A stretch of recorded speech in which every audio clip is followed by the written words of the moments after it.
এ কুরবানি হবে? লাভ নাই, শুধু গরুটাই জবাই হবে, শুধু গরুটা জবাই হবে। সমাজ দেখানোর জন্য, রাষ্ট্র দেখানোর জন্য, ক্রেডিট হাসিল করার জন্য, গোশত পাওয়ার জন্য, গোশত খাওয়ার জন্য, ফ্রিজে উঠানোর জন্য, বাহবা নেওয়ার জন্য কুরবানি যারা করে, স্ত্রীকে খুশি করার জন্য, সন্তানকে খুশি করার জন্য কুরবানি যারা করে, এই কুরবানির 4 পয়সা মূল্য নাই। এটা ইব্রাহিম আলাইহিস সালামের প্রকৃত সুন্নাহের রীতি না। ইব্রাহিম আলাইহিস সালামের সুন্নতের রীতি ইখলাসের সঙ্গে আল্লাহকে খুশি করার জন্য কুরবানি। এই কুরবানি কয়জনের হয়? আমাদের দেশে আছে কিছু মানুষ সুদে টাকার কুরবানি, ঘুষিয়া টাকার কুরবানি, মানুষের মেরে দেওয়া টাকার কুরবানি। কি কথা কর না কেন? এই কুরবানির 4 পয়সা দাম নাই। খুশি করব কাকে? আল্লাহ। বাবা, যে মাটির উপরে আজ বসে আছি, কালকে এটার নিচে ঘর হবে।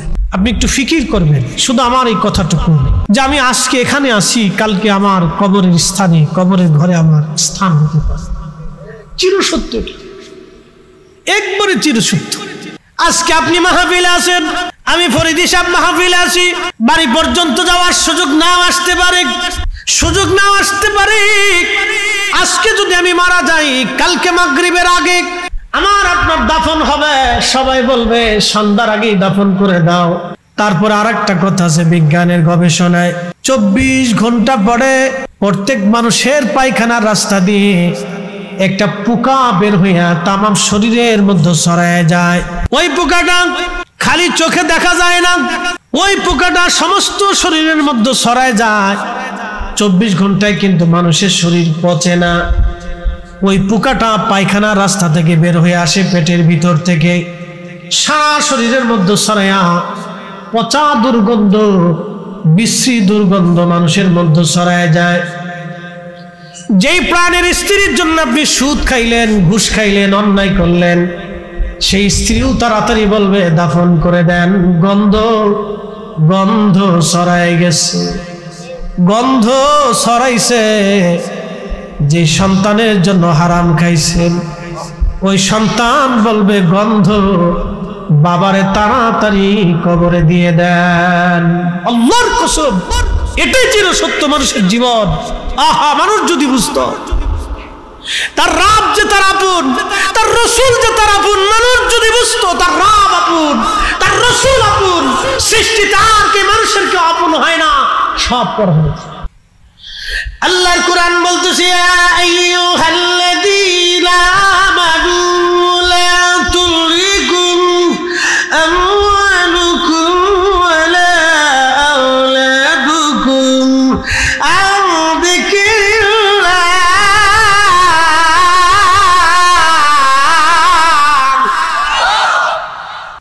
এই ইমানদার, সন্তানের প্রেমিক, সন্তানের মোহে, সম্পদের প্রেমে পড়ে আমি খোদা থেকে, আমি মালিক, আমি আল্লাহর জিকির থেকে তুমি জুদা হইও না। আমি আল্লাহর জিকির থেকে জুদা হইও না, নামাজ থেকে জুদা হইও না, হক হালাল থেকে জুদা হইও না, রোজা থেকে জুদা হইও না। সামর্থ্য যদি হয়, হজ করা থেকে, যাকাত দেওয়া থেকে জুদা হইও না। সাতক্ষীরাবাসী, শ্যামনগরবাসী, তিনি আমাদের মিল্লাতের বাবা ইব্রাহিম, সাইয়্যিদুল ইব্রাহিম আলাইহিস সালাম ওই জমিনে ঘুমানো, ওই জমিনে ঘুমিয়ে আছেন। ওই ফিলিস্তিনিরা সাইয়্যিদুনা ইব্রাহিম আলাইহিস সালামের বংশধর তারা। হযরত ইব্রাহিম আলাইহিস সালামের 2 জন বিবি, একজন আম্মাজান সারা আর একজন হযরত আম্মাজান হাজেরা। আম্মাজান হাজেরার বংশধর বর্তমানে মক্কায়, আর আম্মাজান সারার বংশধর বর্তমান ফিলিস্তিন। আম্মাজান সারার সন্তান হযরত ইসহাক, হযরত ইসহাকের সন্তান হযরত ইয়াকুব আলাইহিস সালাম। ইয়াকুব আলাইহিস সালামের বংশধরদেরকে বনি ইসরাইল বলা হয়। বর্তমানে যারা ইসরাইল, তারা কিন্তু অরিজিনাল বনি ইসরাইল না। আল্লাহ সাইয়্যিদুনা ইব্রাহিম আলাইহিস সালামের বংশধর, তারা বর্তমান ফিলিস্তিনিরা। বিরাট বড় প্রতাপশালী বাচ্চা, সারা পৃথিবীর বাচ্চা নমরুদ। সেই দিন ইব্রাহিম আলাইহিস সালামকে সামনে নিয়ে বলেন, ইব্রাহিম তুমি কোন খোদার ইবাদত করো? বলে আমি এক আল্লাহর ইবাদত করি। বলে ইব্রাহিম তোমার খোদার ক্ষমতা কি? বলে আমার খোদার ক্ষমতা আমি তোকে জিন্দা করেন, জিন্দাকে মৃত বানান। তুখরিজুল হাইয়া মিনাল মাইয়িতি ওয়া তুখরিজুল মাইয়িতা মিনাল হাই। আমার মালিকের ক্ষমতা হচ্ছে, আমার মালিক আমার আল্লাহ জিন্দা থেকে মরা বের করেন, মরা থেকে আমার আল্লাহ জিন্দা বের করেন, আমার মালিকের সেই ক্ষমতা। নমরুদ ডাক দে বলে ইব্রাহিম ওই ক্ষমতা তো আমারও আছে। জেলার জেলখানা থেকে একটা আসামি ধরে নিয়ে আসে, একবারে নিরাপরাধ, একবারে নিরাপরাধ, যার কোনো অপরাধ নাই কিন্তু জেলখানায় আছে। ধরে নিয়ে এসে নমরুদ তাকে হত্যা করে ফেললো। অপরাধী মৃত্যুদণ্ডপ্রাপ্ত আসামিকে জেলখানা থেকে খালাস করে দিয়ে নমরুদ বলল, দেখ ইব্রাহিম তোর খোদার যে ক্ষমতা সেই ক্ষমতা তো আমারও আছে। আমি একেবারে নির্দোষকে খালাস করে দিলাম, হত্যা করে ফেললাম, আর আসামিকে আমি হত্যা করে খালাস করে দিলাম। দেখ তো আমি বাঁচাই দিলাম, যেটা বাঁচবে এটা মেরে ফেললাম, ওই ক্ষমতা তো আমারও আছে। আল্লাহর খলিল দেখলেন এটা তো বেহায়া, এই বলদের সাথে তর্ক করা বৃথা। ডাক দে বলে নমরুদ রে, আমার খোদার আর একটা ক্ষমতা আছে। বলে কি ক্ষমতা বলো? আমার খোদা প্রত্যেক দিন পূর্ব আকাশ থেকে সূর্য উঠাইয়া পশ্চিমে ডুবায় দেয়। তোর যদি ক্ষমতা থাকে নমরুদ, পশ্চিম দিকে সূর্য থেকে উঠাইয়া পূর্ব দিকে ডুবায় দে দেখি। নমরুদ ডাক দে বলল, না এটা তো সম্ভব হবে না। নমরুদ জানে সূর্য পশ্চিম থেকে পূর্ব দিকে উঠানোর কোনো সুযোগ নমরুদের নাই। ওই দিন সারা পৃথিবীর বাচ্চা ছিল নমরুদ। পৃথিবীর মধ্যে 4 জনকে আল্লাহ তামাম পৃথিবীর বাদশাহী দিয়েছেন। কিয়ামত পর্যন্ত আর কাউকে পৃথিবীর বাদশাহী আল্লাহ দিবেন না। 1 নম্বর হযরতে সুলাইমান আলাইহিস সালাম সারা পৃথিবীর বাদশা ছিলেন। 2 নম্বর বাদশা জুলকারনাইন। আহা আল্লাহু আকবার, তিনি সাইয়েদনা ইব্রাহিম আলাইহিস সালামের কাছে কালেমা পড়েছিলেন। বাদশা জুলকারনাইনকে আল্লাহ তামাম পৃথিবীর বাদশাহী দিয়েছিলেন। তিনি হযরত ইব্রাহিম আলাইহিস সালামের কাছে কালেমা পড়েছিলেন। পৃথিবীর এমন কোন ইঞ্চি মাটি নাই, পৃথিবীর সূর্য ডুবে যেখানে অস্ত যায়, সমুদ্রের যেখানে সূর্য অস্ত যায় সেই পর্যন্ত বাদশা জুলকারনাইন সফর করেছিলেন। যেখান থেকে সূর্য উদিত হয় সেইখান পর্যন্ত বাদশা জুলকারনাইন গিয়েছিলেন।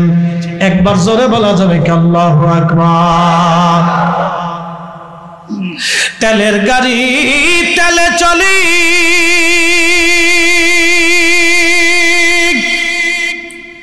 হাওয়ার গাড়ি হাওয়ায় উড়ে, তেলের গাড়ি তেলে চলি,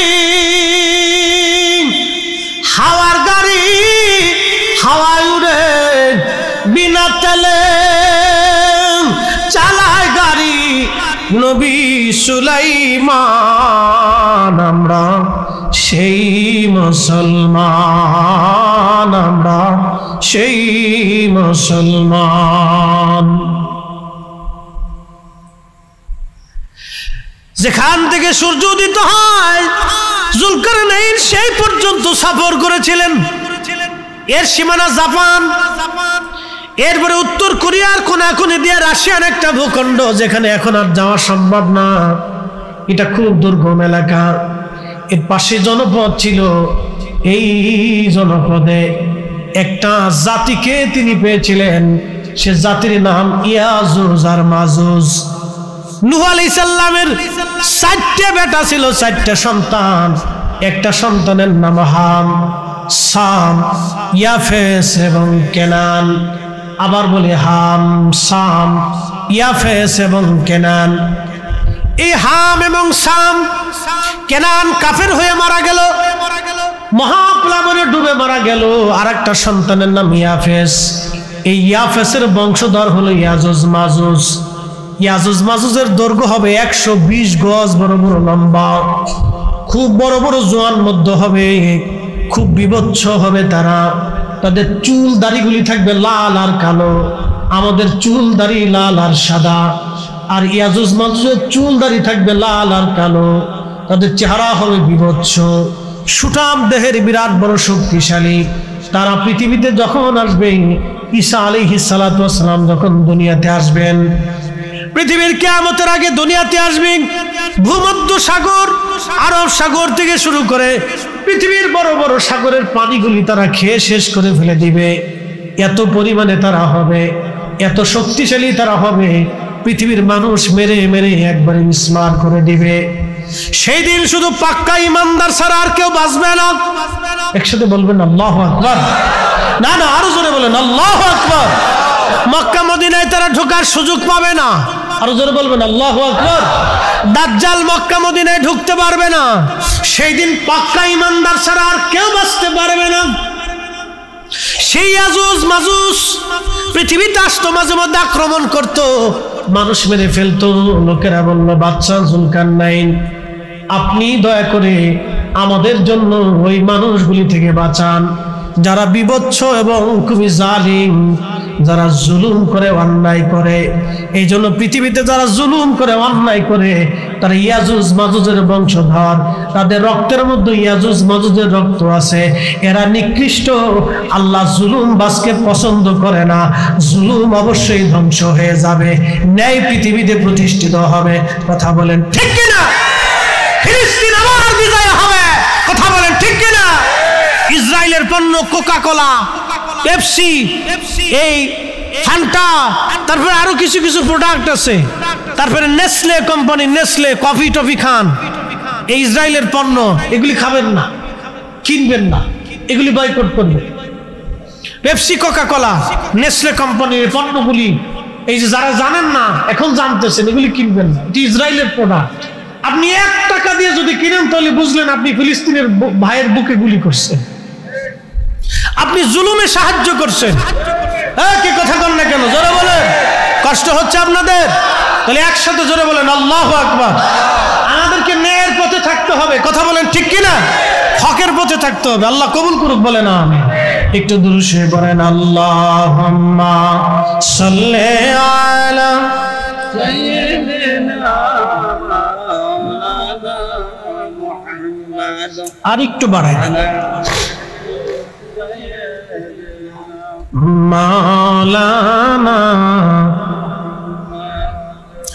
বন্ধু আমার, বাদশা জুলকারনাইন বললেন, ঠিক আছে, আমি প্রাচীর নির্মাণ করে দিব। সেই দিন তিনি যে পাহাড়ের, 2 পাহাড়ের মাঝখান দিয়ে বিরাট এক গিরিপথ ছিল, ওই গিরিপথ দিয়ে তারা আসতো। ওই পাহাড় বন্ধ করার জন্য ইয়াজুজ মাজুজের গিরিপথ, বাদশা জুলকারনাইন তিনি লোহা গরম করলেন এবং সীসা গরম করলেন। লোহা এবং সীসা এবং তামা গরম করে এটাকে নরম করে বিরাট বড় গর্ত খনন করে, বিরাট বড় পাহাড় উঁচু সমান এই লোহা এবং তামা দিয়ে, সীসা দিয়ে এমন শক্তিশালী একটা প্রাচীর ওই সময় নির্মাণ করে দিলেন। আর বলে দিলেন, ইনশাআল্লাহ তারা বের হতে পারবে না। কিন্তু ইয়াজুজ মাজুজ প্রত্যেক দিন ওই প্রাচীরটা ভাঙার জন্য চেষ্টা করে। তারা মানব জাতির একটা অংশ, কিন্তু খুবই শক্তিশালী। ওই প্রাচীরটা ভেঙে ফেলে দেওয়ার জন্য চেষ্টা করে। সন্ধ্যা থেকে, এই সকাল থেকে সন্ধ্যা পর্যন্ত তারা চেষ্টা করে এটা ভাঙার জন্য। সন্ধ্যা যখন লাগে তখন একেবারে শেষ প্রান্তে তারা চলে আসে। ওদের যিনি রাজা আছে, এই রাজা সর্দার, সে বলে যে চলো, সন্ধ্যা লেগে গেছে, আগামীকাল আবার আমরা খুঁজবো, এই প্রাচীর ভেঙে আমরা পৃথিবীতে আক্রমণ করব। কিন্তু সকালবেলা এসে তারা দেখে পুনরায় সেই প্রাচীর আবার নির্মাণ হয়ে যায়। আল্লাহর নবী বললেন, কিয়ামতের আগে ঈসা আলাইহিস সালাম যখন দুনিয়াতে আসবেন, তখন ইয়াজুজ মাজুজ দুনিয়াতে আসার আর সময় আসবে।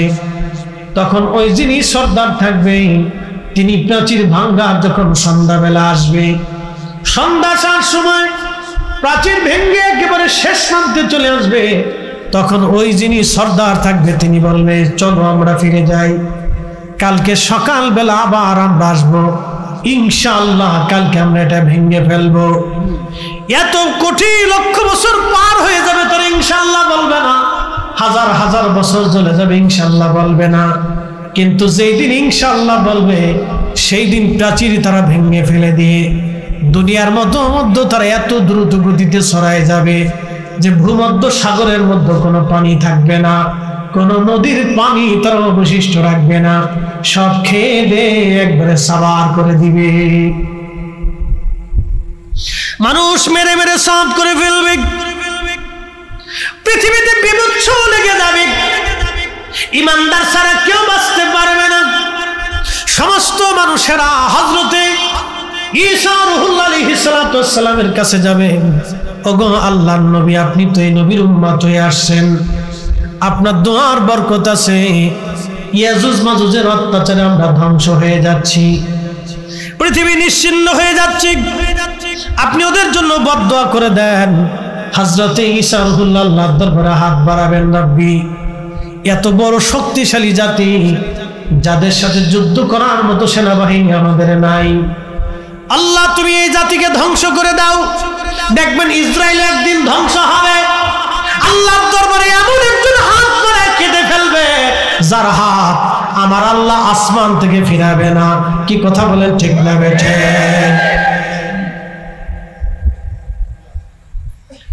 মনোযোগ দেন, তখন আল্লাহর দরবারে হাত দোয়া কবুল হয়ে যাবে।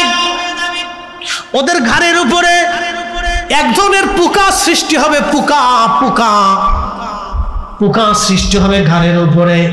আমাদের ঘাড়ের এখানে দেখবেন একটা উঁচু জায়গা আছে, হাড্ডির মতো একটা জায়গা থাকে, এই জায়গাটা ওদের পোকার সৃষ্টি হবে। এই পোকা সৃষ্টি হয়ে যাওয়ার পরে কোটি কোটি কোটি বিলিয়ন কোটি কোটি আজুজ মাজুজ মারা যাবে, রাতারাতি পোকায় তারা মারা যাবে, সারা পৃথিবী গন্ধে ছড়ায় যাবে, এত পরিমাণে গন্ধ হবে, ওই গন্ধে মানুষ টিকতে পারবে না।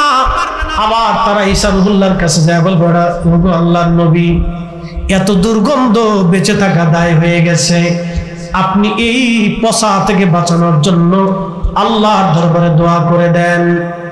আল্লাহর নবী ঈসা রূহুল্লাহ আলাইহিস সালাম হাত তুলবে, রব্বি, সারা পৃথিবী গন্ধে ছড়ায় গেছে, আল্লাহ আপনি পচা সরাইয়া দেন। মুষলধারে একাধারে 7 দিন, মতান্তরে 40 দিন পর্যন্ত বৃষ্টি নামবে। আল্লাহু আকবার! না না, আরো জোরে, আরো জোরে, জোরে জোরে। বৃষ্টি কার রহমত? জোরে বলেন, কার? ওই আপনাদেরকে আল্লাহ উপকূলবাসীদেরকে কষ্ট দেয়, কিন্তু সারা বাংলাদেশের মানুষকে আল্লাহ আরাম দেয়। আপনাদের এই কষ্টের বিনিময়ে সারা বাংলাদেশে আল্লাহ আরাম দিয়ে দেয়। ফসা গলা, ময়লা, আবর্জনা, বিবর্জনা, রোগ ব্যাধি বৃষ্টির সাথে আল্লাহ ভাসায় নিয়ে চলে। 7 দিন মতান্তরে 40 দিন একাধারে আকাশ থেকে মুষলধারে বৃষ্টি হবে। ওই বৃষ্টির পানিতে ইয়াজুজ মাজুজের লাশগুলি ভাসায় ভাসায় আল্লাহ সমুদ্রে নিয়ে চলে যাবে, সারা পৃথিবী পয়জন মুক্ত হয়ে যাবে। আল্লাহ নবী বলেন, উম্মতেরা, হযরত ঈসা নবী এবং ইমাম মাহদী সারা পৃথিবীতে এইরকম ভাবে ন্যায় ইনসাফ প্রতিষ্ঠিত করবে, কোনো সুদ থাকবে না, ঘুষ থাকবে না, কারো জমিন অন্যায়ভাবে দখল করবে না, হত্যা হবে না, কারো মাথায় বাড়ি মারবে না, কারো অন্যায়ভাবে ঘুষি দেবে না, কারো জমিন কেড়ে নেবে না, কারো মেয়ে নিয়ে কেউ পালিয়ে যাবে না, কারো ইজ্জতে কেউ হাত দেবে না, কাউকে বকা দিবে না, কাউকে গালি দিবে না। অন্যায় জুলুম পৃথিবী থেকে নিশ্চিহ্ন হয়ে যাবে, মিসমার হয়ে যাবে সেই দিন।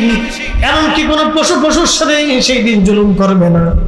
আল্লাহ নবী বললেন, সেই সময় আল্লাহর জমিন আল্লাহ এত পরিমাণে নিয়ামত দিবে, এত পরিমাণে আল্লাহ বরকত দিবে যে একটা আনারের ফল দিয়া সারা গ্রামের মানুষকে শেষ করতে পারবে না।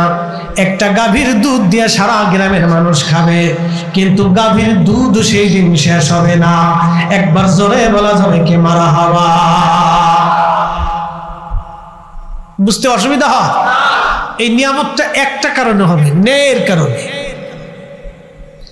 আমাদের বাংলাদেশের মানুষের তকদির চেঞ্জ হয় না কেন জানেন? ন্যায় নাই।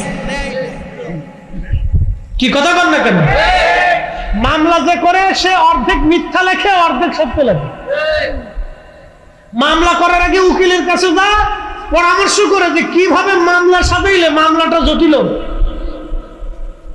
মামলার শুরুটাই হয় মিথ্যা দিয়ে।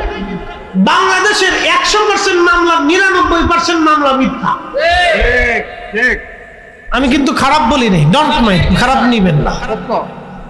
মামলার শুরুটা হয় মিথ্যা দিয়ে, তখন প্রশাসন চিন্তা করে এটার স্টার্ট হয়েছে মিথ্যা দিয়ে, এটা শেষও হবে মিথ্যা দিয়ে। এই জন্য সবাই কয় খালি মাল নিয়ে আসে।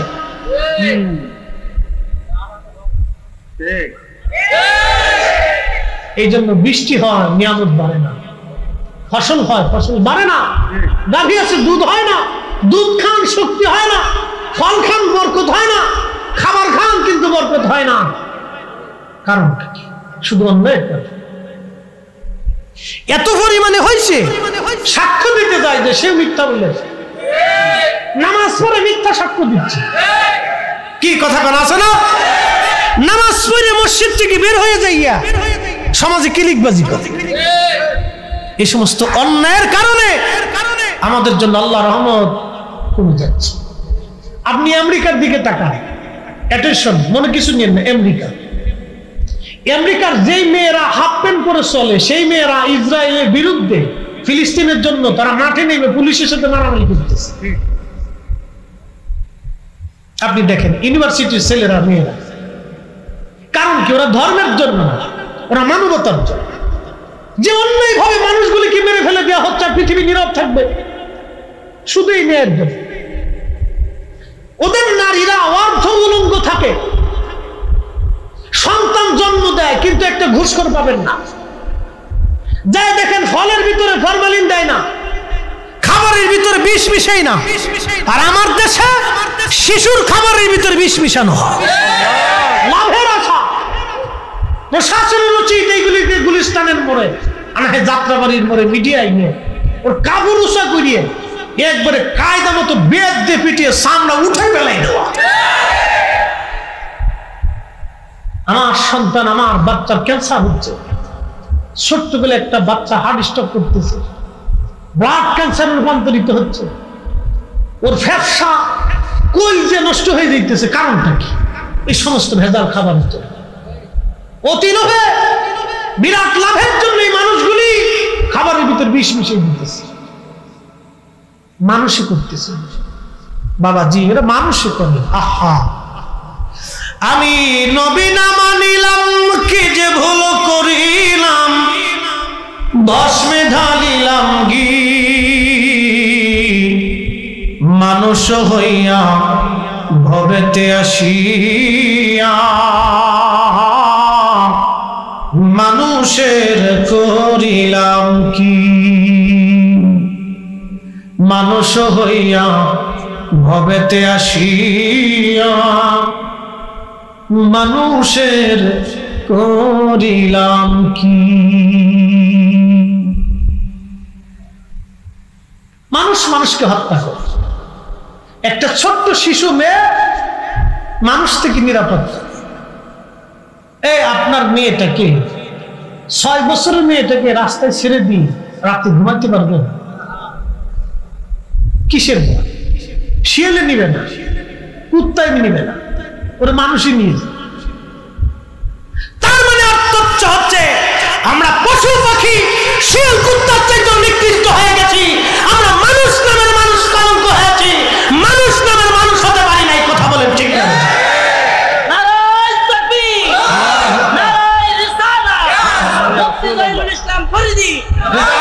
আমরা মানুষ হতে পারি নাই, মানুষ হতে হবে আমাদেরকে মানুষের মতো। আল্লাহ নবীর তরিকায় মানুষ হতে হবে আমাদেরকে। সাহাবীদের জামানাতে, সাহাবায়ে কেরামের জামানাতে যে মানুষেরা দিনে দুপুরে মানুষ জবাই করত, আল্লাহ রাসূলের দর্শে বসে জীবন পরিবর্তন হয়ে গেল। এত পরিবর্তন হলো, আহা, নিজেরা ক্ষুধার্ত থেকে গরিবদেরকে খাবার দিতে। সাহাবীদের জীবনে এত পরিবর্তন হয়ে গেল, পৃথিবীর সর্বশ্রেষ্ঠ মানুষের রূপান্তরিত হল। নবী বলে গেলেন, আসহাবী কান্নুজুম, আমার সাহাবীরা আকাশের নক্ষত্রের মতো। একসাথে বলা যাবে না আল্লাহু আকবার? পৃথিবীর শ্রেষ্ঠ মানুষের রূপান্তরিত হল। কারণ কি? রাসূলের দর্শে বসে মানুষের মতো মানুষ হয়ে গেছে। প্রিয় সাতক্ষীরার মুসলমান, বলছিলাম কথাগুলি অনেক আমাদের বুঝে যাওয়া দরকার, আমাদের শিখে যাওয়া দরকার। খুবই মনোযোগ দিয়ে কথাগুলি আর শুনে যাবেন। একটা ঘটনা বলি, আপনাদের মাঝ থেকে বিদায় নিব। হযরতে ওমর রাদিয়াল্লাহু আনহু বসে আছেন। ও যুবক বন্ধুরা, আমার মা বোনেরা, কথাগুলি শুনে যান। হযরত ওমর বসে আছেন মসজিদে নববীর বারান্দায়। ঠিক এমন সময় লোকেরা একটা যুবক ছেলেকে ধরে নিয়ে আসছে। হযরত আমিরুল মুমিনিন বললেন, লোকেরা তোমরা এই যুবকটাকে কেন ধরে নিয়ে আসছো বলো? বলে, হুজুর এই ছেলেটা আমাদের বৃদ্ধ বাবাকে হত্যা করে ফেলছে। আমিরুল মুমিনিনের কাছে আসছি, তিনি যেন আল্লাহর কোরআন অনুযায়ী ফয়সালা করে দেন, আল্লাহর বিধান অনুযায়ী ফয়সালা করে দেন। হযরতে ওমর রাদিয়াল্লাহু আনহু তিনি যুবককে ডাক দিয়ে বলেন, যুবক রে, তুমি কি তাদের বৃদ্ধ বাবাকে মেরে ফেলছো? যুবক ডাক দিয়ে বলল, হ্যাঁ হুজুর, আমি তাদের বৃদ্ধ বাবাকে হত্যা করে ফেলছি। যুবক রে, কি জন্য তুমি মারছো বলো? বলে, হুজুর আমার একটা উট আছে, এই উটের একটা বাচ্চা আছে, বাচ্চাটা খুবই সুন্দর, আমি তারে খুব মহাব্বত করি। এই উটের বাচ্চাটা খেলতে খেলতে খেলতে খেলতে এই উটের বাচ্চাটাই বৃদ্ধের বাগানে চলে গিয়েছিল। মানুষ চার কারণে মানুষকে ভালোবেসে থাকে, মনে রাখবেন সারা জীবন। চার কারণে মানুষকে ভালোবাসে। 1 নম্বর জামালিয়াত, 2 নম্বর কামালিয়াত, 3 নম্বর কারাবাত, 4 নম্বর ইহসান। জামালিয়াত, কামালিয়াত, কারাবাত, ইহসান। জামালিয়াত মানে সৌন্দর্য। মানুষ যদি সুন্দর হয় দেখবেন তারে খুব মহব্বত করে। কার ইজ্জত নষ্ট করছে, আমার পর্দানিসীন বোনের বোরকার ইজ্জত নষ্ট করে দিয়েছে। বোরকা পরে যায় টিকটক বানাচ্ছে। কতটা নিকৃষ্ট মনের অধিকারী, নিচু মন, ছোট লোকের বাচ্চা। প্রিয় মুসলমান, সাতক্ষীরাবাসী, কষ্ট হইতেছে আপনাদের? হ্যাঁ, সারাত না, একবার কম দেব না। কালকে হলো আমার জুমা, আমার পরের দিন ফজরের নামাজ পড়ি এই হজ ক্যাম্পে চলে যেতে, একটা জ্বালা আছে। যা হোক ইনশাল্লাহ এই একবারে কম সার্ভিস দেবার না, ভয় নেই। আমার সোহেল ভাই বলতেছে, ভাইজান হুজুর আপনি আসছেন, শুকরিয়া, আপনি আসাটা আমাদের জন্য ভালো। আপনি আসছেন, পাইছি আল্লাহ। আসলে এই অঞ্চলে আমার একটু আশাটা খুব। আমি চট্টগ্রাম লেন, সিলেট লেন, এই ময়মনসিংহ লেন, এই অঞ্চলে বেশি প্রোগ্রাম আমার বেশি হয়। প্রত্যেকদিন সিজনে এদিকে আবার ওই বাদমাগি, বাদাসা, রাত্রে, মিডরাইতে 2-3টে করে হয়। তো যার কারণে এই টানে আমার আসতে অনেক দূরত্ব হয়, বিধায় অনেক সময় ইচ্ছা থাকলেও আমি নিতে পারি, মানে বেশি কষ্ট হয়ে যায়। তারপর যাই হোক আল্লাহর ইচ্ছা, আসতে হবে, ইনশাল্লাহ আসবো। আপনাদের এই লেনে মানুষ ওয়াজ শুনতে খুবই আগ্রহী। একসাথে বলবো না মারহাবা? এটা ভালো একটা। তো মনোযোগ দেন, আমি শেষ দিকে চলে আসব, কথাগুলো একটু শোনার প্রয়োজন। এই যে কথা বলছিলাম আমরা, ওয়াজ কোথায় রাখছিলাম বলেন তো? জামালিয়াত, কামালিয়াত, কারাবাত, ইহসান। জামালিয়াত মানে সুন্দর।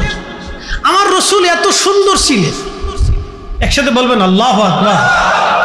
এত সুন্দর, পৃথিবীর কোন মা এরকম সন্তান জন্ম দিতে পারে।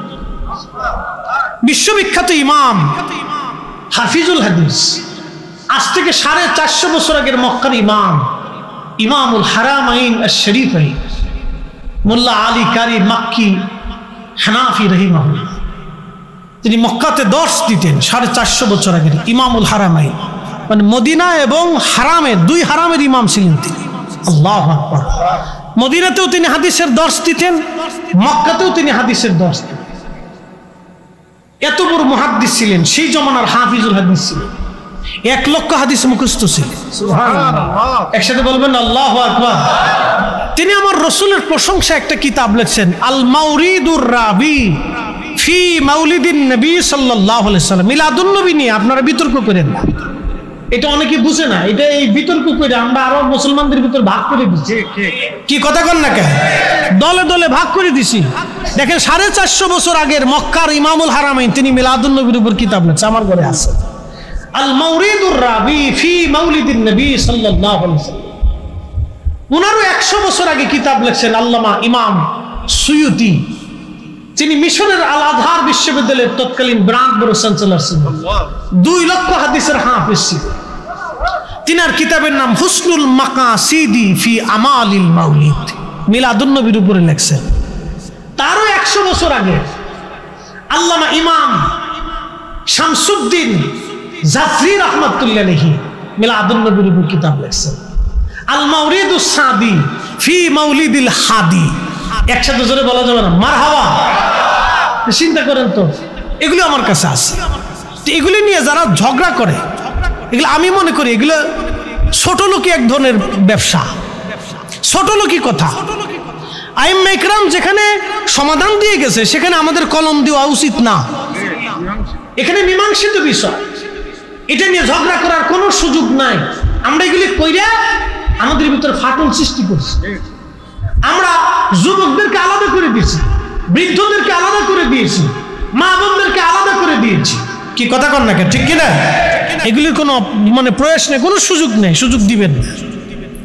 তো মোল্লা আলী কারি মাক্কি রাহিমাহুল্লাহ তিনি এই কিতাবের মধ্যে রাসূল করিমের একটা শান লিখছেন। হযরত মোল্লা আলী কারি মাক্কি বলেন, রাসূলের জামালিয়াত এত সুন্দর ছিল, হালিমাতুস সাদিয়া রাদিয়াল্লাহু আনহা সুদূর তায়েফ থেকে মক্কায় আসছে বাচ্চা নেওয়ার জন্য, ধাত্রী মা হওয়ার জন্য তিনি আসছেন। হযরত হালিমাতুস সাদিয়া বলেন, দুনিয়ার মানুষ আমি মক্কায় আসলাম, সারা মক্কা খুঁজে খুঁজে দেখি একানো ঘরের মধ্যে কোনো বাচ্চা নাই।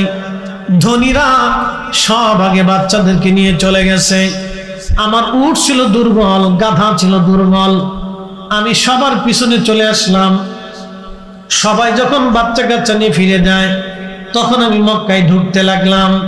স্বামী আমাকে বলল, হালিমা একেবারে শূন্য চলে যাব, কিছু তো নিয়ে যাওয়ার দরকার। বলে, বাচ্চা তো একটা বাচ্চা আছে, তার নাম মোহাম্মদ, বাবার নাম আব্দুল্লাহ, মায়ের নাম আমেনা। বাবা মৃত, সন্তানটা এতিম, দাদার ঘরে থাকে। কে তার ভরণ পোষণ দিবে, কে তার পয়সা দিবে? আমরা তো নিজেরও গরিব, এতিম বাচ্চা নিয়ে আমি কি করব?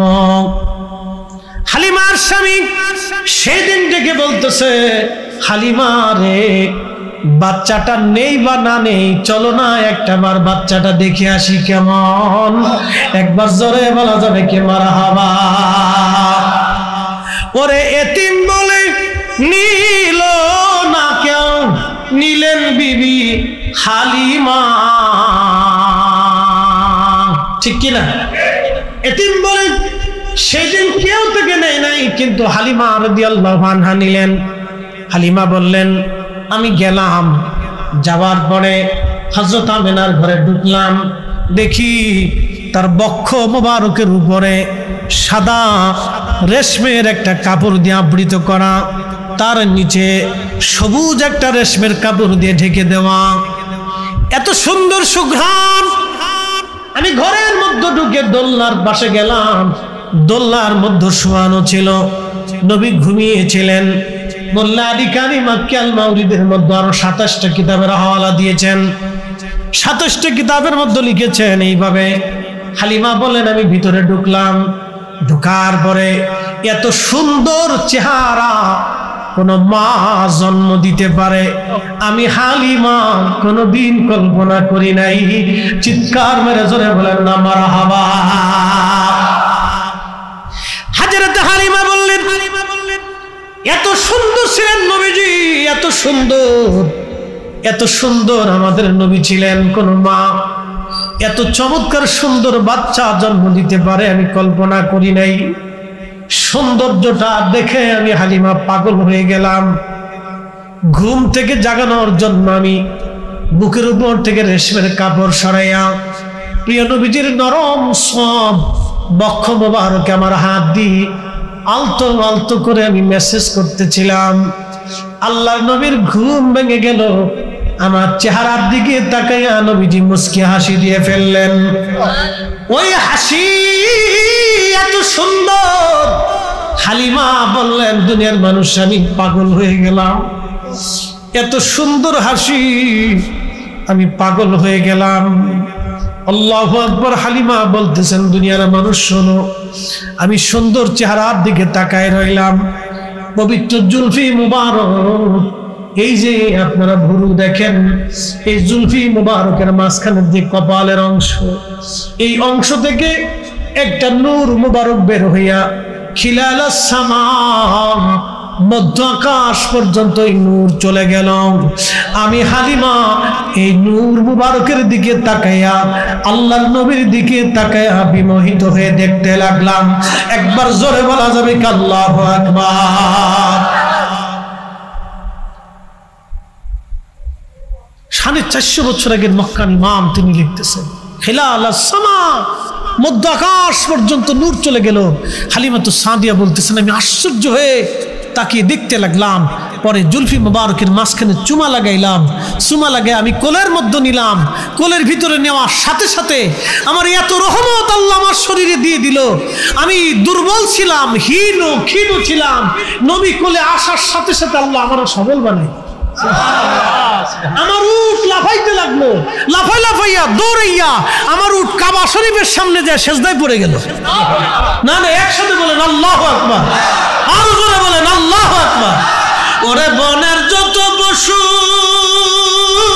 গান ভক্তি করতই দুই চরণ, মেঘমালা ছায়া দিত গায় গো নবীজি, গোলামেরে দেখা দিবেননি, কাঙ্গালেরে দেখা দিবেননি গো নবীজি, গোলামেরে দেখা দিবেননি। হযরত হালিমা বললেন উট দৌড়ে যা কাবার সামনে সেজদার মধ্যে পড়ে গেল নবী পাইয়া। এরপরে আমি গাধার উপরে চললাম। আমি আমার রসুলকে কোলের মধ্যে নিলাম। সাইয়্যিদা আমেনা রাদিয়াল্লাহু আনহা তিনি আমাকে মুহাম্মদ আমিনকে কোলের মধ্যে দিয়ে বলেন, হালিমা তুমি জানো আমার সন্তানের শান কি? হালিমা আমার সন্তান সম্পর্কে তোমার তেমন কোনো ধারণা নাই। হালিমা আমি তার মা। শোনো রে হালিমা, আমার এই সন্তানের নাম আমি রাখি নাই। আমি ঘুমিয়ে থাকতাম, আমার পেটের মধ্যে কোনো বাচ্চা ছিল আমি বুঝতাম না, আমার পেটের মধ্যে কোনো সন্তান আছে আমি জানতাম না।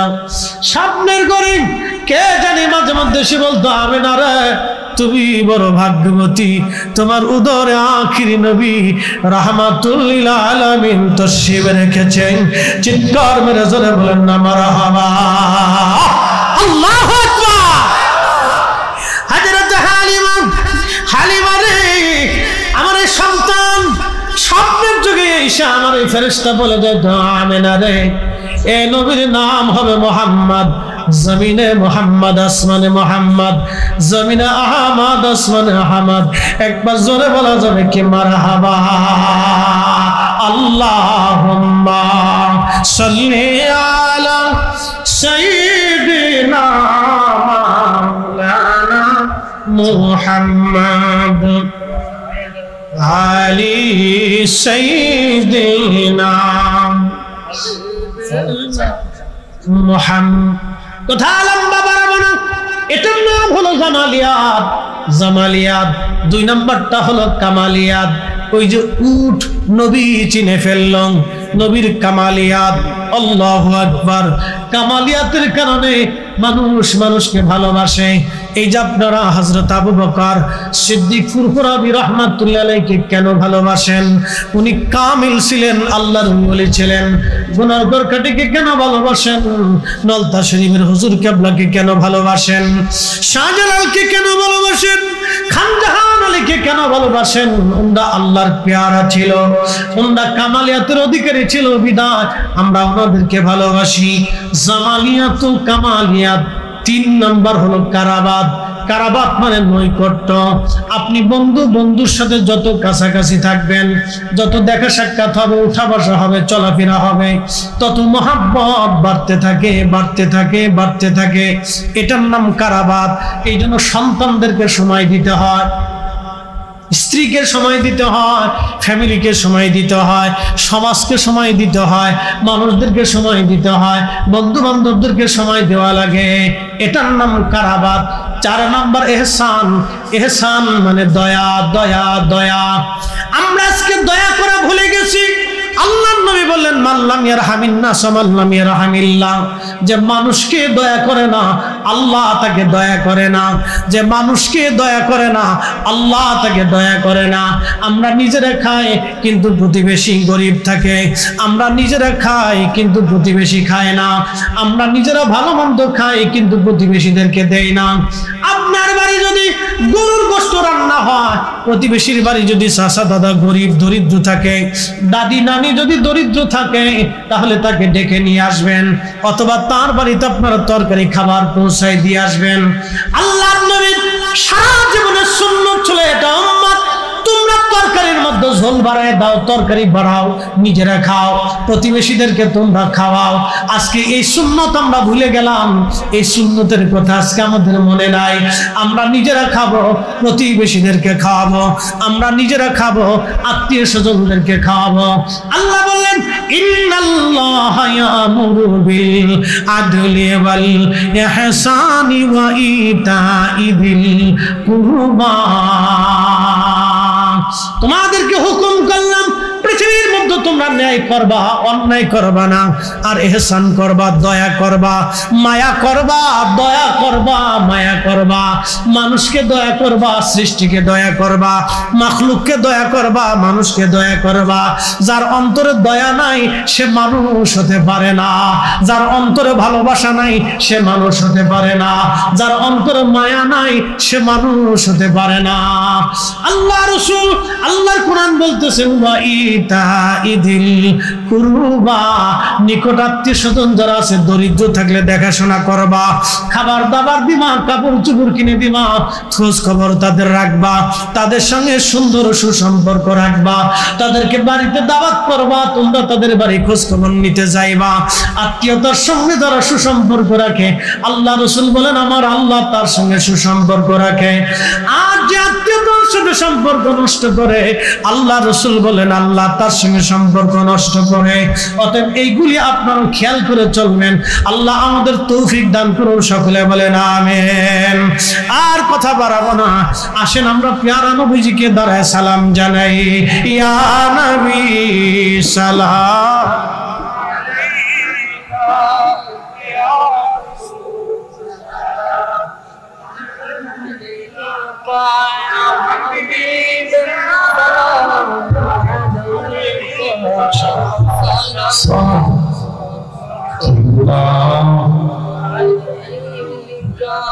আমার দয়াল। আমি আনফিকুর ব্যাখ্যা করতে যাচ্ছি, মনোযোগ দেন। এই মাটি কিন্তু একটা আম গাছ, হরেক রকমের স্বাদ। জিব্বা বাবা কয়টা? একটা জিব্বা দিয়ে যেই মালিক হরেক রকমের আমের স্বাদ নিয়ে আইলেন, এক মাটির ভিতর থেকে যেই মালিক হরেক রকমের আম আনাইলেন, সেই মালিকই হুকুম দিলেন, বান্দা আমি তোমার রিজিক দিলাম, এই রিজিক আমি আল্লাহর পথে তুমি ব্যয় করো। তোমার মরণ আসার আগে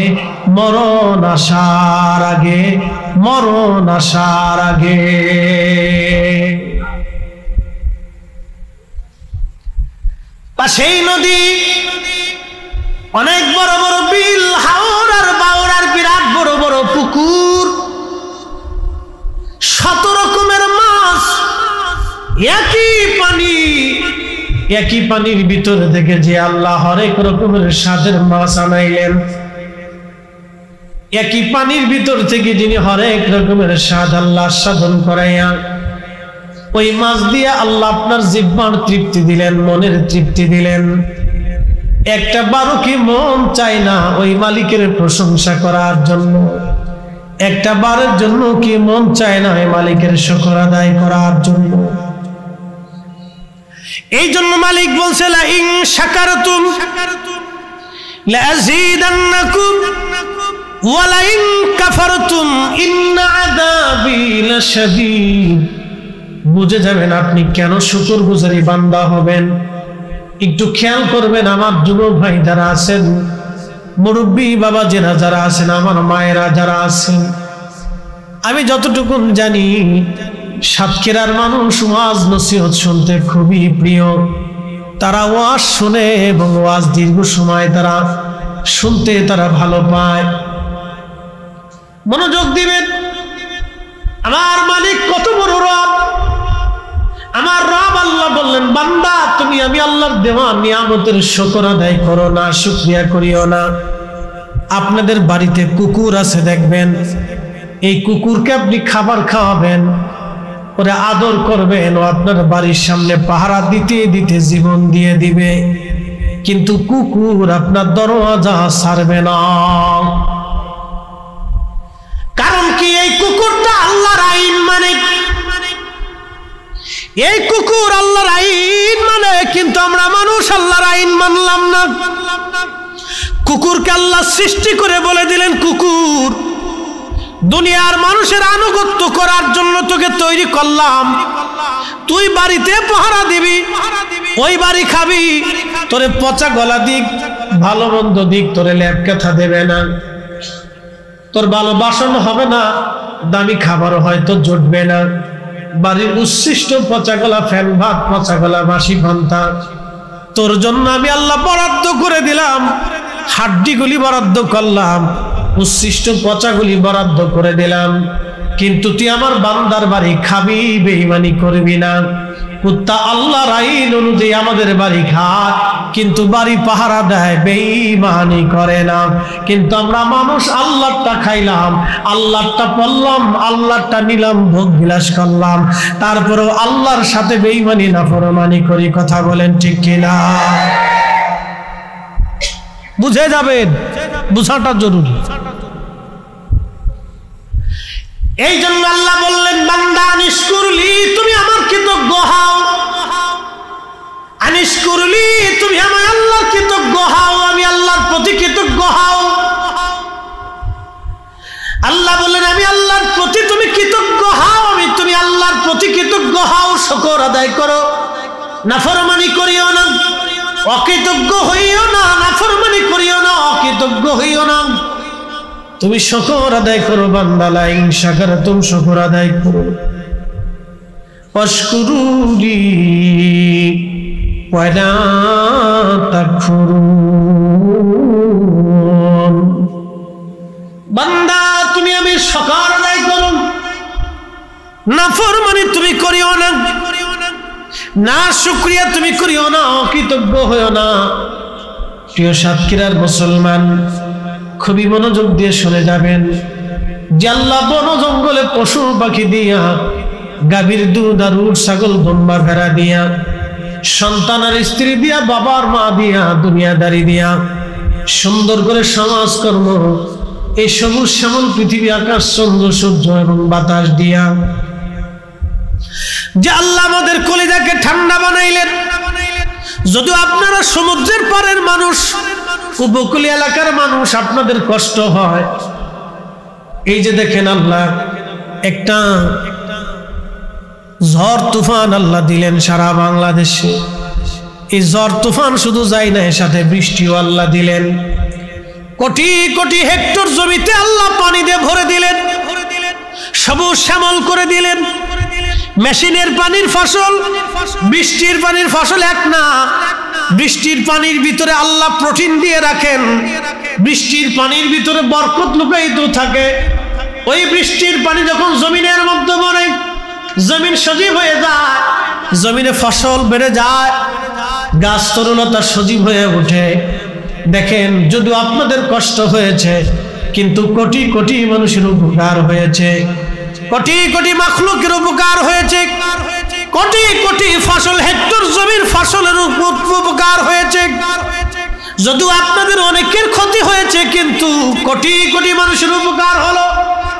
এত প্রচন্ড গরম, যিনি ঠান্ডা বানাই দিলেন, একসাথে বলেন সেই ক্ষমতার মালিককে। না না, হাত উঁচু করে বলেন কে? ঘূর্ণিঝড় কি আবহাওয়া অধিদপ্তরের অধীনে, আল্লাহর অধীনে? জোরে বলেন কার অধীনে? তাহলে এই ঘূর্ণিঝড় আইন মানে কার? সূর্য আইন মানে কার? এই সমুদ্র আইন মানে কার? সুন্দরবনের গাছ কি আপনারা লাগাইছেন? তো লাগাইলো কে? এই হাজার হাজার বছর ধরে সুন্দরবনের গাছ আল্লাহ লাগাইয়ান, সমুদ্রের পরে বিরাট বড় সুন্দরবন দিয়ান আল্লাহ আপনাদেরকে প্রকাশ্য একবারে ওপেন ঝড় আর তুফান থেকে বাঁচাইয়া আল্লাহ আপনাদেরকে নিরাপত্তা দিলেন। তাহলে বলেন দিন শেষে আইন মানব কার? না, চিৎকার মেরে বলেন আইন মানব কার? সেজদা হবে কার? জিকির হবে কার?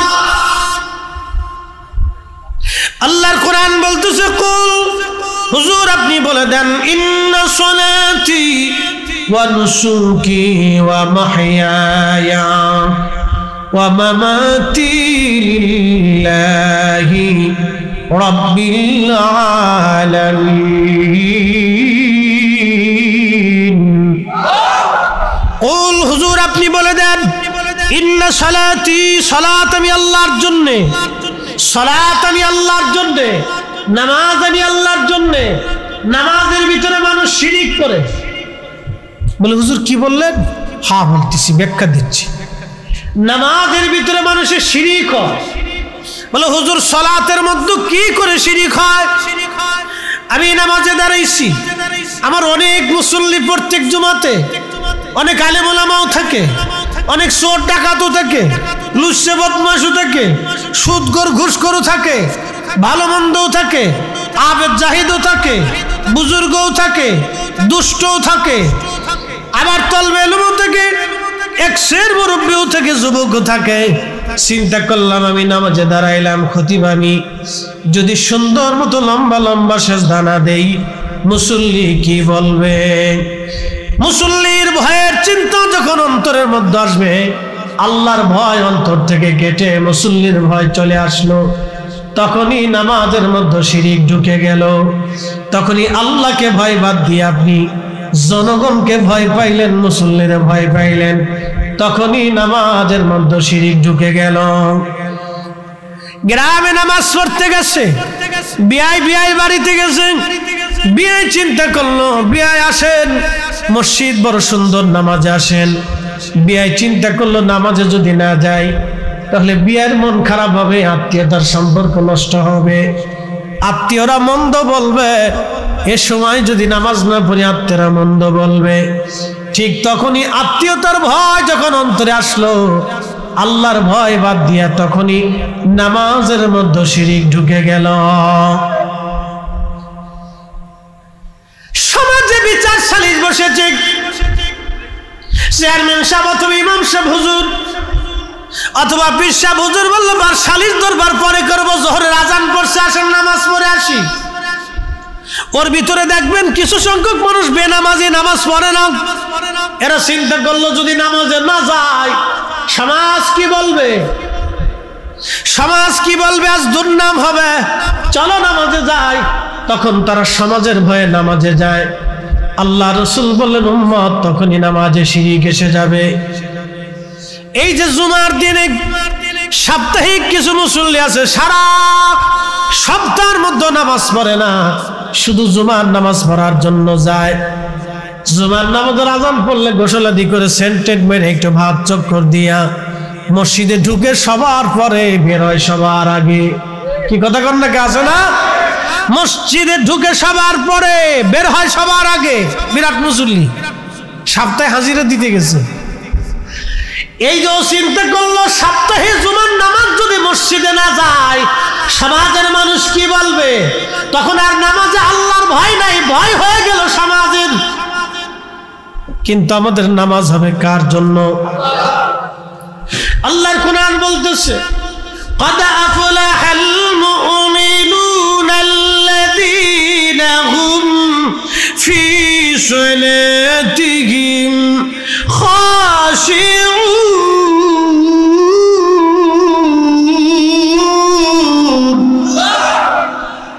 পড়াশি ভালো লাগে একসাথে আবার ধরে বলেন আল্লাহু আকবার।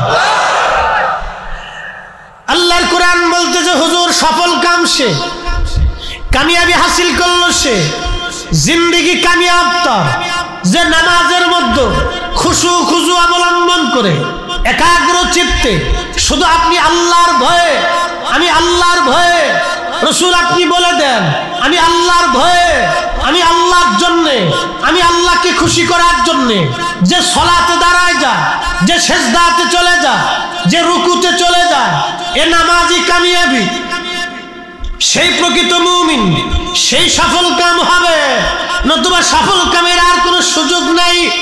এজন্য সালাত আল্লাহর জন্য হবে, নামাজ আল্লাহর জন্য হবে। সমাজের ডরে নামাজ হবে না, নামাজ হবে আল্লাহর ভয়ে, আল্লাহর জন্য নামাজে দাঁড়াবেন। কালকে জুমার দিন আসতেছে, এই জুমার দিনের ফজিলত আল্লাহ রাসূল উম্মতকে বলেন উম্মতেরা জুমার দিন আযান পড়ার সঙ্গে সঙ্গে ইয়া আইয়ুহাল্লাযীনা আমানু ইযা নুদিয়া লিস-সালাতি মিন ইয়াউমিল জুমআতি ফাসআউ ইলা যিকরিল্লাহি ওয়া যারুল বাই'। হে ঈমানদার, জুমার নামাজের আযান যখন পড়ে যায় তুমি বেচা বিক্রি বন্ধ করো, ব্যবসা বন্ধ করো, চাকরি বন্ধ করো, ক্ষেত খামার বন্ধ করো, সংসার বন্ধ করো, গরু ছাগল বন্ধ করে দাও, বেচা বিক্রি বন্ধ করো, সমাজ সমাজ বন্ধ করো, তোমার জীবনের সব চাহিদা বন্ধ করো। এখন নামাজের জন্য রেডি হও, নামাজের জন্য তৈরি হও, আল্লাহর স্মরণে মসজিদের দিকে তুমি ধাবিত। যালিকুম খায়রুল লাকুম ইন কুনতুম তা'লামুন। যদি তুমি বুঝো, যদি তুমি বুঝো এটার ভিতরে বিরাট কল্যাণ নিহিত আছে। আল্লাহর নবী বললেন জুমার দিনে যে মুসল্লি গোসল আদি করিয়া সুন্দর পোশাক পরিয়া, চমৎকার পোশাক পরিয়া পায়ে হেঁটে হেঁটে হেঁটে হেঁটে মসজিদে চলে যায় আদবের সাথে, মসজিদের প্রথম কাতারে ইমামের কাছাকাছি বসে আদবের সাথে খুতবা শুনে ধীর স্থিরতার সাথে নামাজ আদায় করে খুব আদবের সাথে বের হইয়া আবার হেঁটে হেঁটে হেঁটে হেঁটে বাড়ি চলে আসে। সুনান তিরমিজিতে বিশুদ্ধ সনদে আল্লাহর নবী বললেন উম্মতেরা শুনে নাও, প্রত্যেক কদমে কদমে আমার আল্লাহ 1 বছরের নফল রোজা এবং নফল নামাজ 1 বছর একটানা করলে যে নেকি হয়, প্রত্যেক কদমে কদমে আল্লাহ ওই জুমার মুসল্লির কদমে কদমে আল্লাহ নেকি লিখে দেয়। না না, আরো জোরে বলেন আল্লাহু আকবার। তাহলে মসজিদে জুমার নামাজে যাবেন, ধীর স্থিরতার সাথে যাবেন। অনেকে মসজিদে যায় হইচই করে, হই হুল্লা করে, চিল্লা ফাল্লা করে, লাফালাফি করে, সালিশ দরবার করে, এই গল্প সেই গল্প, এই আলাপ সেই আলাপের মতো হয়ে যায়। না না না, আবার বলে দিয়ে যায় ধীর স্থিরতার সাথে পায়ে হেঁটে হেঁটে হেঁটে হেঁটে আদবের সাথে ইমামের কাছাকাছি বসে খুতবা শুনবে, ধীর স্থিরতার সাথে নামাজ আদায় করবে ভদ্রচিতভাবে, আবার পায়ে হেঁটে হেঁটে হেঁটে হেঁটে বাড়িতে চলে আসবে। আল্লাহর নবী বললেন প্রত্যেক কদমে কদমে 1 বছরের নফল রোজা এবং নফল নামাজ পড়লে যেই নেকি হয়, আল্লাহ বান্দার আমল নামা সেই নেকি লিখে দিবে। একবার জোরে বলা যাবে কি সুবহানাল্লাহ। সালাত নামাজ এটা আল্লাহর জন্য, এই সালাত আল্লাহর জন্য হবে। ওয়া নুসুকি কুরবানি আল্লাহর জন্য। একসাথে বলবেন আল্লাহু আকবার। এখন কুরবানি হইছে ফ্রিজের জন্য। এই আস্তে বলেন কেন, জোরে বলেন। এখন কুরবানি হয়েছে ক্রেডিট দেখানোর জন্য, 5 লাখ টাকার একটা গরু কিনবো, সমাজের এলাকার লোক বলবে না বিরাট বড় গরু দিছে। এ আসতে বলেন কেন, জোরে বলেন। এ কুরবানি হবে? লাভ নাই, শুধু গরুটাই জবাই হবে, শুধু গরুটা জবাই হবে। সমাজ দেখানোর জন্য, রাষ্ট্র দেখানোর জন্য, ক্রেডিট হাসিল করার জন্য, গোশত পাওয়ার জন্য, গোশত খাওয়ার জন্য, ফ্রিজে উঠানোর জন্য, বাহবা নেওয়ার জন্য, কুরবানি যারা করে স্ত্রীকে খুশি করার জন্য, সন্তানকে খুশি করার জন্য কুরবানি যারা করে, এই কুরবানির 4 পয়সা মূল্য নাই। এটা ইব্রাহিম আলাইহিস সালামের প্রকৃত সুন্নাহের রীতি না। ইব্রাহিম আলাইহিস সালামের সুন্নতের রীতি ইখলাসের সঙ্গে আল্লাহকে খুশি করার জন্য কুরবানি। এই কুরবানি কয়জনের হয়? আমাদের দেশে আছে কিছু মানুষ সুদে টাকার কুরবানি, ঘুষিয়া টাকার কুরবানি, মানুষের মেরে দেওয়া টাকার কুরবানি। কি কথা কর না কেন? এই কুরবানির 4 পয়সা দাম নাই। খুশি করবো কাকে? আল্লাহ। বাবা, যে মাটির উপরে আজ বসে আছি, কালকে এটার নিচে ঘর হবে। আপনি একটু ফিকির করবেন শুধু আমার এই কথাটুকু, যে আমি আজকে এখানে আসি, কালকে আমার কবরের স্থানে, কবরের ঘরে আমার স্থান হতে পারে। চিরসত্য, একবারে চিরসত্য। আজকে আপনি মাহফিলে আছেন, আমি ফরিদি সাহেব মাহফিলে আছি, বাড়ি পর্যন্ত যাওয়ার সুযোগ নাও আসতে পারে, সুযোগ নাও আসতে পারে। আজকে যদি আমি মারা যাই, কালকে মাগরিবের আগে আমার আপনার দাফন হবে, সবাই বলবে সন্ধ্যার আগেই দাফন করে দাও। তারপর আরেকটা কথা আছে, বিজ্ঞানের গবেষণায় 24 ঘন্টা পরে প্রত্যেক মানুষের পায়খানার রাস্তা দিয়ে একটা পোকা বের হইয়া তামাম শরীরের মধ্যে ছড়ায় যায়। ওই পোকাটা খালি চোখে দেখা যায় না, ওই পোকাটা সমস্ত শরীরের মধ্যে ছড়ায় যায়। 24 ঘন্টায় কিন্তু মানুষের শরীর পচে না। ওই পোকাটা পায়খানার রাস্তা থেকে বের হয়ে আসে, পেটের ভিতর থেকে সারা শরীরের মধ্যে ছড়ায়া পচা দুর্গন্ধ, বিশ্রী দুর্গন্ধ মানুষের মধ্যে ছড়ায় যায়। যেই প্রাণের স্ত্রীর জন্য আপনি সুদ খাইলেন, ঘুষ খাইলেন, অন্যায় করলেন, সেই স্ত্রীও তাড়াতাড়ি বলবে দাফন করে দেন, গন্ধ গন্ধ ছড়ায় গেছে। গন্ধ ছড়াইছে, যে সন্তানের জন্য হারাম খাইছেন, ওই সন্তান বলবে গন্ধ, বাবারে তাড়াতাড়ি কবরে দিয়ে দেন। আল্লাহর কসম, এটাই চির সত্য মানুষের জীবন। আহা, মানুষ যদি বুঝতো তার রাব যে তার আপন, তার রসুল যে তার আপন, মানুষ যদি বুঝতো তার রাব আপন, তার রসুল আপন, সৃষ্টি তার কে মানুষের কেউ আপন হয় না, সব পর হয়েছে।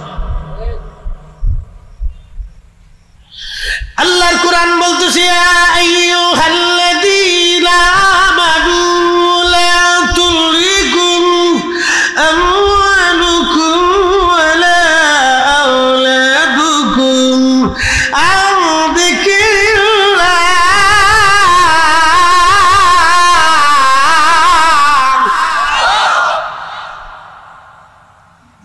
এই ইমানদার, সন্তানের প্রেমিক, সন্তানের মোহে, সম্পদের প্রেমে পড়ে আমি খোদা থেকে, আমি মালিক, আমি আল্লাহর জিকির থেকে তুমি জুদা হইও না।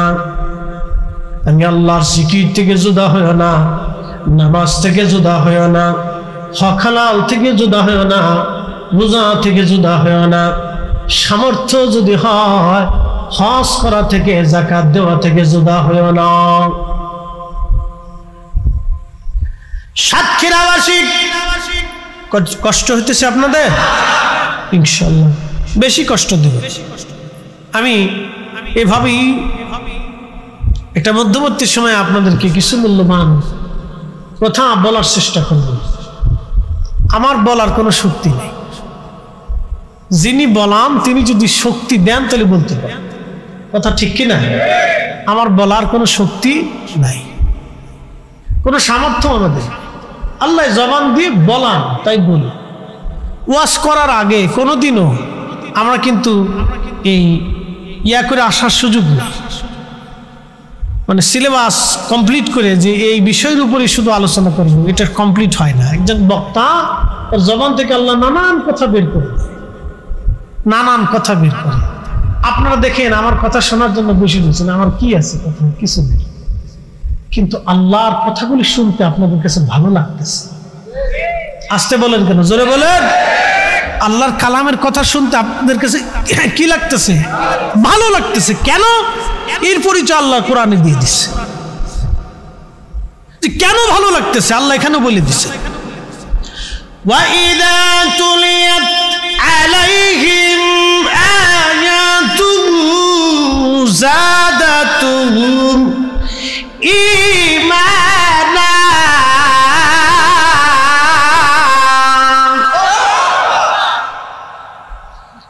وَإِذَا تُلِيَتْ عَلَيْهِمْ آيَاتُهُ زَادَتْهُمْ إِيمَانًا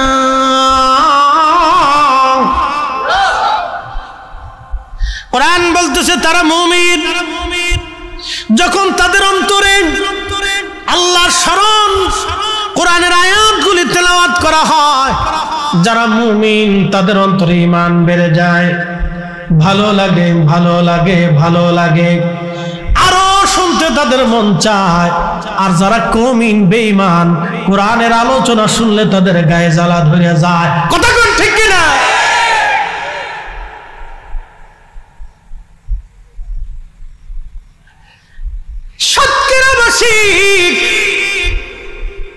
মা বোনেরা শুনিয়া যান, এই জন্য প্রত্যেক ঘরে ঘরে কোরআনের আওয়াজ দরকার। আজকে তেলাওয়াত বন্ধ হয়ে গেছে। আমার মসজিদের সেক্রেটারি হিসেবে রমজানে তার ছেলে মেয়েরা, স্ত্রী পুত্র পরিবার থেকে প্রায় 100 খতম কোরআন একসাথে বলবেন না মারহাবা।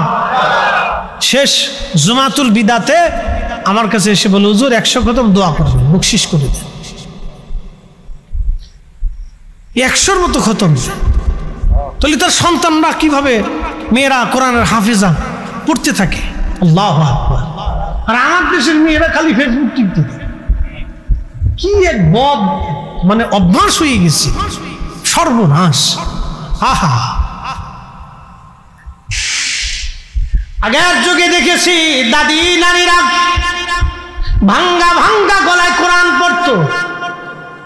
অত বিশুদ্ধ ছিল না, কিন্তু ভাঙ্গা ভাঙ্গা গলায় কোরআন পড়তো। যদিও এত বিশুদ্ধ ছিল না, কিন্তু ইখলাস ছিল অন্তরের মধ্যে, এত বেশি ইখলাস ছিল। তারা প্রত্যেক দিন সকালবেলা কোরআনের আওয়াজ দিত। প্রত্যেক ঘরে যদি সূরা বাকারা তেলাওয়াত হয়, মনে রাখবেন সূরা বাকারা প্রত্যেক ঘরে যদি তেলাওয়াত হয়, ওই ঘরে জিন ভূত প্রেত শয়তান বদমাশি বালা মুসিবত ওই ঘরের ভিতরে প্রবেশ করতে পারে না। একবার জোরে বলা যাবে কি মারহাবা। সূরা বাকারার ফজিলতে আসছে। সূরার নাম কি? জোরে বলেন, জোরে বলেন, জোরে জোরে। সূরা বাকারা। আলিফ লাম মিম যালিকাল কিতাবু লা রাইবা ফীহি হুদাল লিল মুত্তাকিন আল্লাযীনা ইউমিনুনা বিল গায়বি ওয়া ইউকিমুনাস সালাতা ওয়া মিম্মা রাযাকনাহুম ইউনফিকুন ওয়াল্লাযীনা ইউমিনুনা বিমা উনসিলা ইলাইকা ওয়া মা উনসিলা মিন ক্বাবলিক ওয়া বিল আখিরাতি হুম ইউকিনুন। সূরা বাকারা যদি কেউ তেলাওয়াত করে, জিন ভূত শয়তান তার ঘরের মধ্যে আসবে না, বালা আসবে না। আর একটা আয়াত আছে কোরআনের ভিতরে, সূরা বুখারীর সহিহ বুখারী শরীফের ভিতরে ফাজাইলুল কোরআনের ভিতরে এসেছে। আল্লাহর নবীর সাহাবী আবু হুরায়রা রাদিয়াল্লাহু আনহু বলেন, আল্লাহর নবী আমাকে বললেন, আবু হুরায়রা বাইতুল মাল তুমি পাহারা দেবা। আবু হুরায়রা বললেন, আমি বাইতুল মাল পাহারা দেওয়ার জন্য রাত্রিবেলা বসে আছি। এমন সময় দেখি বাইতুল মালে একটা চোর আসছে। এই যে আপনারা আমরা যারা হাজি হজ করতে যাব, মাস্টার সাহেব জানে হজের সময় মক্কায় চুরি হয়। কি আশ্চর্য! তাওয়াফকালীর সময় চুরি করে, হজে চুরি হয়, হাজিদের মাল সামানা চুরি করে। আজকে থেকে না, ও আগে থেকে। আচ্ছা আপনাদেরকে বলি, জবাব দিবেন তো, হজের মাল সামানা চুরি করে হিন্দুরা না একসাথে বলে? হিন্দুরা, ইহুদিরা, খ্রিস্টানেরা, বৌদ্ধরা? তো যে হজের হাজিদের টাকা চুরি করে ও মুসলমান? মাকালের ফল দেখতে ভালো, উপরে লাল নীল ভিতরে কালো, ঠিক কিনা? মাকালের ফল দেখতে ভালো, উপরে লাল নীল ভিতরে কালো। সারা জীবন এমনি গেল দয়াল, খাইতে আমরা পারলাম না। যার ভিতরে নাই রসুলের প্রেম, তার সাথে ভাব কইরো না। কথা বলেন, যার ভিতরে নাই কোরআনের প্রেম, তার সাথে ভাব কইরো না। মাকালের ফলের অভাব নাই, নামে মুসলমান, কাজে নাই। কি কথা কর না, ঠিক কিনা? মসজিদে এখনো জুতা চুরি হয়, কারা করে? অথচ আমরা মুসলিম মুসলিম মুসলিম মুসলিম, যারা জীবন দিয়েছে মিথ্যা বলে নাই। মুসলিম যারা কুফফারদের সামনে হাসতে হাসতে জীবন দিয়েছে, কাফেরের কাছে মাথা নত করে নাই। আমরা মুসলিম, ফিলিস্তিনের মুসলমানেরা হাসতে হাসতে জীবন দিয়ে দেয়, ইসরায়েলের কাছে মাথা নত করে নাই। কথা বলেন ঠিক কিনা?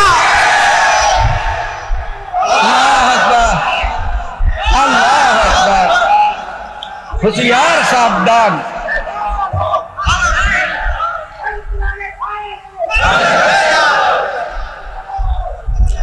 প্রিয় মুসলমান আমার, খুব মনোযোগ দিয়ে, 30 থেকে 40,000 মুসলমান ফিলিস্তিনে আজ শহীদ হয়ে গেছে।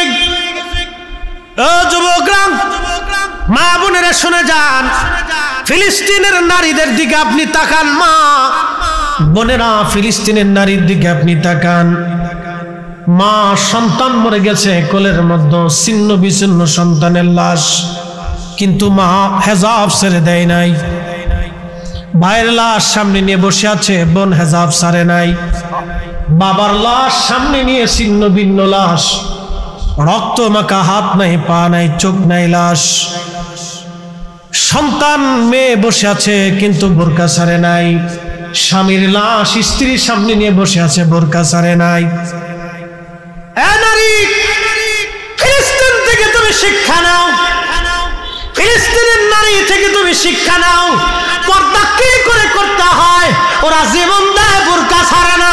ওরা জীবন দেয়, বোরকা ছাড়ে না। ওরা জীবন দেয়, হিজাব ছাড়ে না। আর আমার দেশের নারীরা সুখের মধ্যে তারা হিজাব পরে না। কি কথা কন না কেন? রাস্তায় যদি দেখবেন চটপটি হাউস, ফুচকা হাউস, জায়গায় জায়গায় রেস্টুরেন্ট হয়েছে, আমি মনে করছি রেস্টুরেন্ট না, এগুলো বেহাপনার নিবৃত জায়গা। কালকে নরসিংদী চরে গেলাম, যে চরে রাস্তা ছিল না, সরকার রাস্তা করে দিয়েছে। ব্রিজ পার হয়ে যাওয়ার পরে চর এলাকা, দুই পাশ দিয়ে বিরাট বড় বড় রেস্টুরেন্ট পার্ক হয়ে গেছে। মুসল্লিরা বলল, হুজুর, প্রত্যেক দিন বিকেল বেলা হাজার হাজার নারী পুরুষ, যুবক আর যুবতী, বুড়া মানুষ তার যায় না, একশের যুবক আর যুবতী, ফুচকা হাউস, রেস্টুরেন্ট, এটা সেটা। আহা, কি বলবো, মনে হয় এটা ইউরোপের মতো হয়ে গেছে। নারীরা ঘর থেকে বের হইয়া পুরুষের সাথে রেস্টুরেন্টে যায়, যারা গল্প করে খাবার খায়, ও নারী জাতির কলঙ্ক। ওই নারীর ভিতর থেকে আগামীর মুসলমান, ভালো কোনো মুসলমান আশা করা যায় না। কথা কন না কেন? ও নারীর থেকে আগামী দিনে ভালো কোনো মুসলমান আশা করা যায় না।